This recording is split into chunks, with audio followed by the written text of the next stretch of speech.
धर्म प्रेमी बंधु, आप सभी को जय जिनेन्द्र। मेरे इस चैनल में आपका स्वागत है। मेरे इस चैनल में 16 कारण भावना अनुशीलन का स्वाध्याय चल रहा है।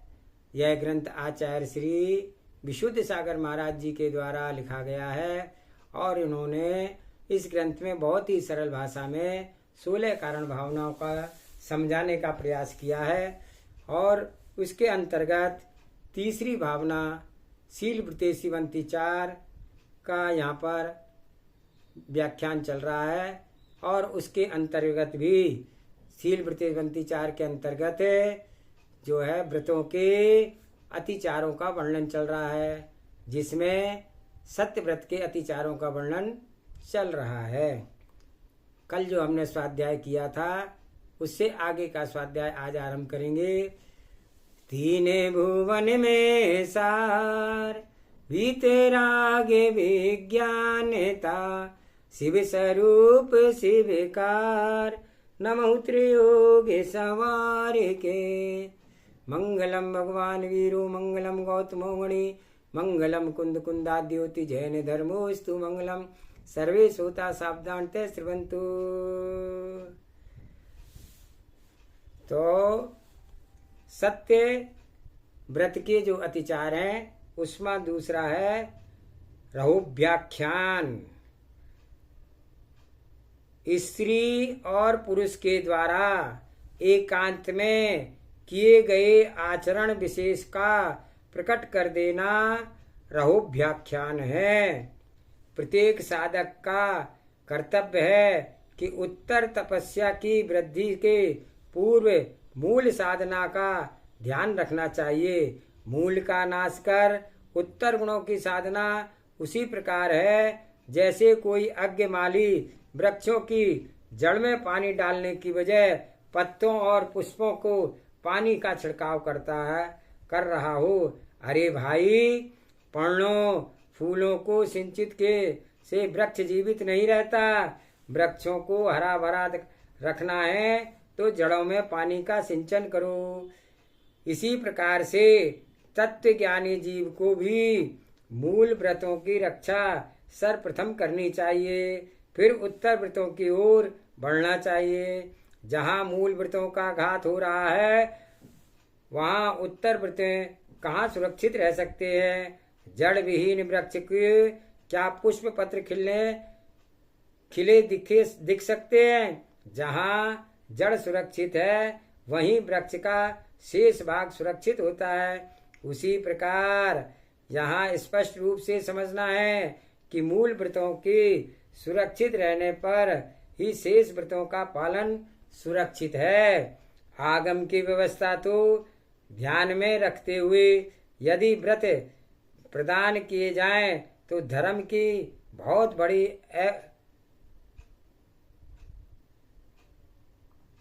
बहुत बड़ी अप्रभावना रोकी जा सकती है। आगम का कथन है कि अज्ञान पूर्वक चारित्र का धारण कर लेना सम्यक नहीं है। ज्ञानाराधना पूर्वक ही चारित्र साधना होनी चाहिए। बिना ज्ञान के चारित्र धारण नहीं करना चाहिए और न ही आचार्यों को विवेक का ज्ञान रहित लोगों को अनुव्रत महाव्रत पालन करने चाहिए। जिनके अंदर पूर्व पर विचार करने की योग्यता है, हे उपादेय को समझते हो, नाना जीवों के मनोभाव को विवेक बोध हो, जीवों के परिणामों की विचित्रता का निर्णय हो। क्षण क्षण में स्वभावों की गति परिवर्तनशील है। एक क्षण पूर्व जो धर्मात्मा था वही दूसरे क्षण के बाद पाप करता दिखता है, तो जो पाप करते दिख रहा था वही प्रायश्चित करके पुनः उग्र तपस्या करते दिखता है। वह जीवों के भावों की विचित्रता है।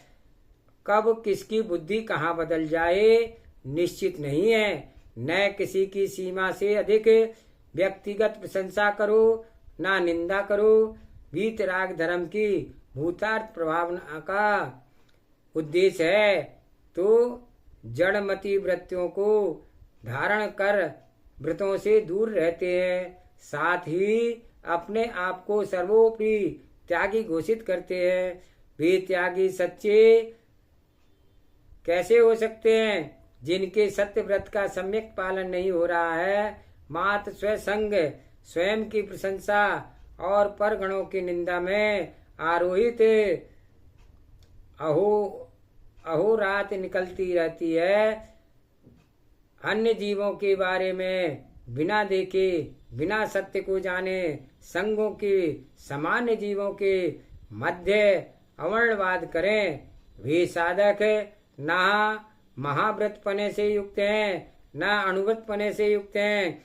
वे सम्यक्तहीन धर्म समाज देश पर भारभूत हैं। उन जीवों पर करुणा आती है। श्रेष्ठ मार्ग पर आने के बाद बेचारे श्रेष्ठहीन जीवन जी करके मृत्यु का वर्ण कर दुर्गति के पात्र होते हैं। उन्हें सदगुरु का सम्यक उपदेश प्राप्त हो कि हे वत्स, नरदेह दुर्लभ है, जिसके अनेक गुणों में उपकारी के उपकार को मानना महादुर्लभ है। कृत्य गुणा को गुण फिर वृत्तिपना मिलना तो महादुर्लभ है। उसको प्राप्त करके आपने अपने ज्ञान का गे क्या बनाया है? किसी को खोटे कृत्य।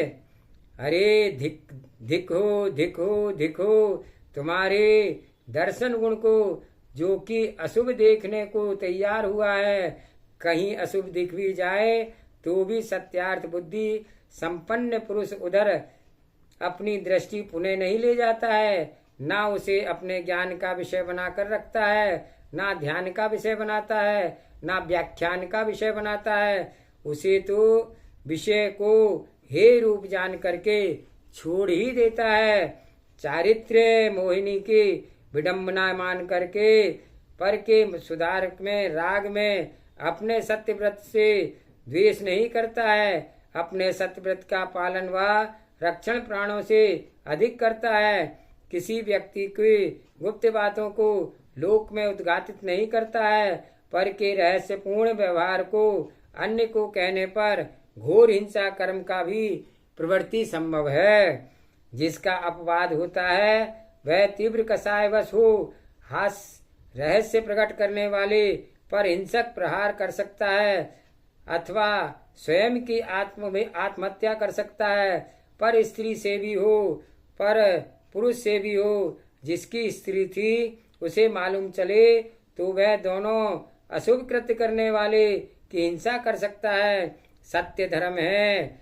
सत्य इसलिए किसी भी प्रकार की कोई गुप्त वृत्ति को बोध किसी को क्यों हो ना हो, तब भी लोक में प्रचार नहीं करना चाहिए। एक तो जगत में अपनी दृष्टि ही नहीं डालना चाहिए। कदाचित चली गई तो भी स्वयं जान करके भूल जाना चाहिए। यही धर्मात्मा की पहचान है। अगला अतिचार है कूट लेखा क्रिया। दूसरे ने न कुछ कहा और न कुछ किया तो भी अन्य किसी की प्रेरणा से उसने ऐसा कहा और ऐसा किया, इस प्रकार का छल से लिखना कूटलेखा क्रिया है।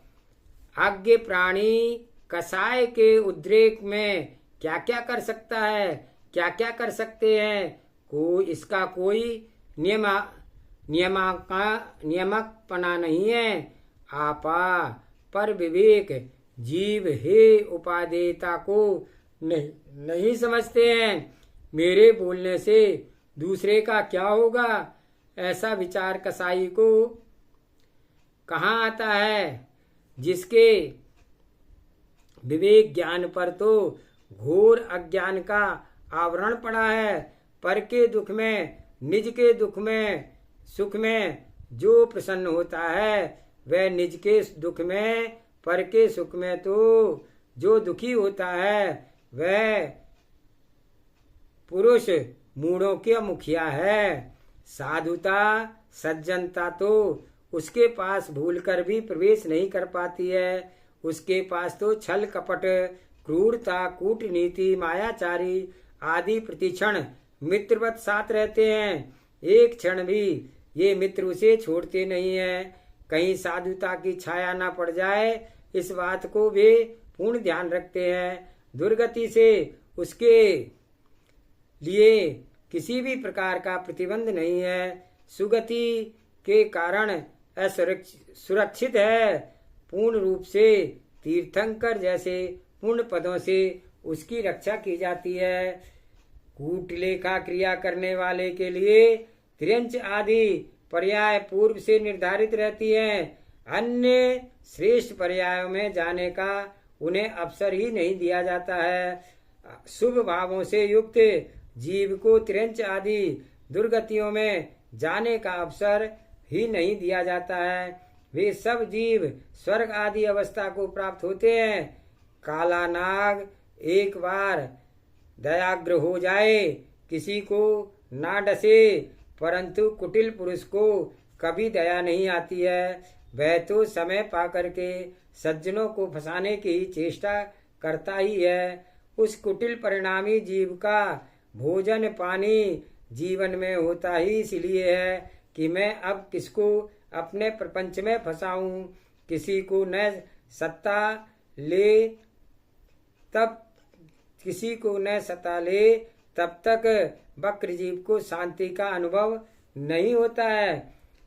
पर को दुखी देखने में जिसे सुख मिलता है, वह भविष्य में नरक के दुखों को देखने का पात्र है। जो जीव पर के दुख में निज को दुखी तथा पर के सुख में सुखी वेदन करता है, वह पुरुष स्वर्ग सुख की अनुभूति का उत्तराधिकारी है। भविष्य का देव है जो निज आत्मा की अशुभ गति से रक्षा करता है। तीर्थंकर जैसे पूर्ण प्रकृति का स्वामी बनना चाहता है। वे किसी भी जीव के प्रति अशुभ भाव नहीं रखते हैं, अशुभ वचन नहीं बोलते हैं, अशुभ चेष्टा नहीं करते हैं। प्रतिपल प्रशस्त मन वचन काय को रखते हैं, व्यर्थ के झूठ आलेख नहीं करते हैं।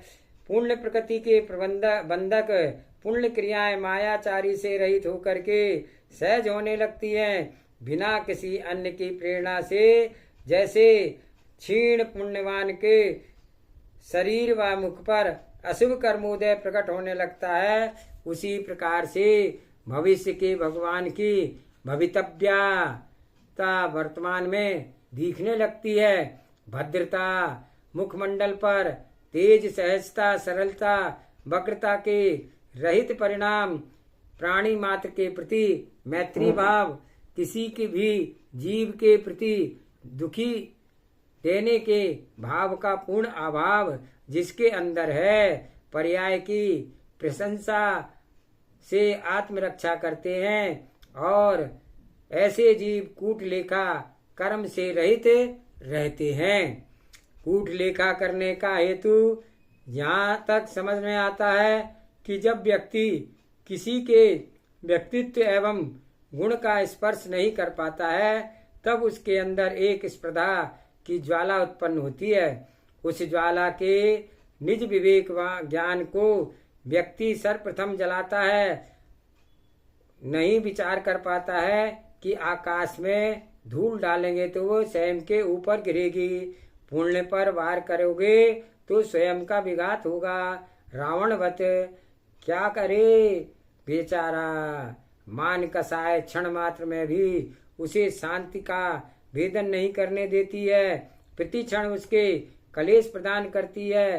तत्कलेश के बस हुआ अज्ञ प्राणी पर को पतित करने के उद्देश्य से कूटलेखा लिखता है। सोचता है कि शायद मेरे लेख से सामने वाले के प्रति लोगों की आस्था टूट जाएगी, वह कहीं का नहीं बचेगा, मेरी ख्याति फैल जाएगी, अथवा मेरी ख्याति तो है ही नहीं, पर मैं दूसरों को की भी बचने नहीं दूंगा, ऐसा मूढ़ विचारता है। इस बात का उसे बोध कहाँ, जो चिद ब्रह्म है वह यश ख्याति मान अपमान से पूर्ण शून्य है, एकमात्र अखंड ध्रुव स्व आत्मभूत है। ब्रह्म बाह्य आडंबर वह उस ब्रह्म का स्पर्श नहीं कर पाते हैं। अज्ञ धूम से धूमिलित आकाश को काला समझता है, पर क्या अमूर्तिक आकाश काला हुआ है। आकाश तो स्वच्छत्व गुण से युक्त था रहेगा, वह कभी भी धूमिल नहीं होता है, पर अज्ञ धूमिल समझता है। धूमिलता तो धूल में ही है, ना कि आकाश में। किसी उसी प्रकार से नाना भावों से तरंगे कर्माधीन हैं। स्वाधीन आत्मद्रव्य सबसे भिन्न है। कूटलेख कर्ता के कूटलेख चिद ब्रह्म का नाश नहीं कर सकता है। और अगला है न्यासापहार। धरोहर में चांदी आदि को रखने वाला उसकी संख्या भूलकर यदि उसे कमती लेने लगा तो ठीक है, इस प्रकार स्वीकार करना न्यासापहार है। यह छल है। किसी के भूलने पर अन्य के धन को ग्रहण कर लेना और उसे नहीं बताना कि भाई आप भूल रहे हो, आपका द्रव्य तो अधिक है। स्वयं के उतने द्रव्य को रख करके भोगता उपभोग करना, पर के उपभोग में अंतराय डालना, स्वयं भविष्य के लिए कर्मों का आश्रव के लिए पर के द्रव्य से इंद्रिय सुख भोग करके नियत बंध स्थान को प्राप्त होता है। भगवत दशा की प्राप्ति का जिसका लक्ष्य है वह कभी पर के द्रव्य का हरण नहीं करता है, स्वद्रव्य से ही संतोष को प्राप्त करता है। तत्वज्ञ विचारता है कि मेरे द्वारा किसी निमित्त से प्राणी मात्र को कष्ट का अनुभव न करना पड़े। प्रत्येक जीव स्वयं पुण्य पाप का फल स्वयं भोगता है। मैं उसमें कर्ता कैसे निमित्त मात्र हूँ। वस्तु स्वरूप का बोध होता है तो स्वद्रव्य पर भी लगता है। फिर पर द्रव्य में आत्मबुद्धि कैसे। भव्यवर पुंडरीक जीव कभी अनीति पूर्वक किसी के धन का अपहरण कर अनाचार को नहीं करता है। स्व पुण्योदय के प्राप्त धन आदि से अपने आप में संतोष को प्राप्त होता है। स्व पीड़ा सी उसे अन्य जीवों की पीड़ा लगती है। प्रत्येक जीव के अंदर शांति संतोष रहे, इस प्रकार की पवित्र भावना को भाने वाला जीव तीर्थंकर प्रकृति से पुण्य की प्राप्त होता है। पूर्ण विश्वास करो, प्राप्त जीव ही स्वपर का कल्याण कर पाता है। जो जीव इंद्रिय सुख पर लक्ष्य रखता है उसकी अन्य जीवों के प्रति किसी भी प्रकार की करुणा दृष्टि नहीं है। स्वार्थ वृत्ति से जिसका चित्त दूषित है वह अज्ञ ना स्व कल्याण कर पाएगा और न पर कल्याण में निमित्त बन सकता है। स्व पर के हित विशुद्धि बुद्धि वाला ही कर सकता है।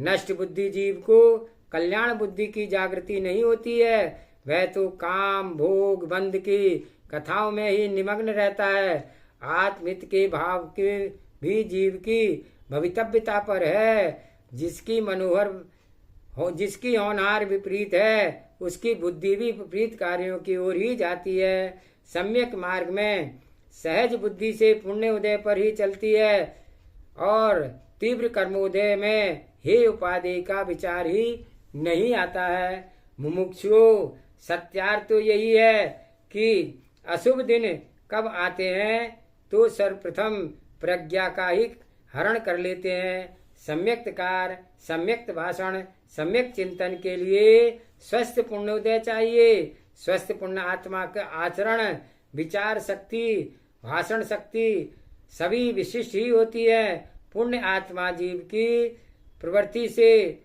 देव भी प्रभावित होते हैं। ऐसा पुण्य क्या नहीं जानते आप। वह पुण्य तीर्थंकर प्रकृति का बंधक जीव को झलकता है। इस विशिष्ट पुण्य के लिए ही विशिष्ट भावनाओं की आवश्यकता होती है। जैसे व्यक्ति को विशाल अनेक खंडों तलों का भवन निर्माण का भाव होते हैं, तब वह उसकी नींव भी उतनी ही गहरी एवं दृढ़ता युक्त निर्मित करता है। उसी प्रकार से तीर्थंकर प्रकृति के लिए विशिष्ट भावनाओं को आवश्यकता है। बड़े व्यापार में द्रव्य बहुत आता है, पर बड़े व्यापार में द्रव्य स्वयं का पूर्व ही बड़ा ही लगाया जाता है। दीन, धनहीन, हीन पुण्य वाले बड़े व्यापार के बारे में विचार भी नहीं कर पाता है। ऐसा लोक व्यवहार में देखा जाता है। यह बाल गोपाल को विदित है। उसी प्रकार से तीर्थंकर पुण्य प्रकृति के लिए प्रकृष्ट विशुद्ध की जनक 16 कारण भावनाएं हैं। इनमें व्रतों में शील व्रत में निरतिचारता महत्वपूर्ण है। आज का स्वाध्याय यहीं समाप्त करते हैं। जा वाणी के ज्ञान से सूझे लोकालोक, सो वाणी मस्तक नमु सदा देत हूँ दुख। हे जिन वाणी भारती तुए जपो दिन रैन, जो तेरी शरणा गए सो पावे शिक्षण। देव भजो अरिहंत को गुरु सेवा निर्गन, दया धर्म पालो सदा यही मोक्ष का पंथ। 9 बार नमोकार मंत्र। नमो अरिहंताणं।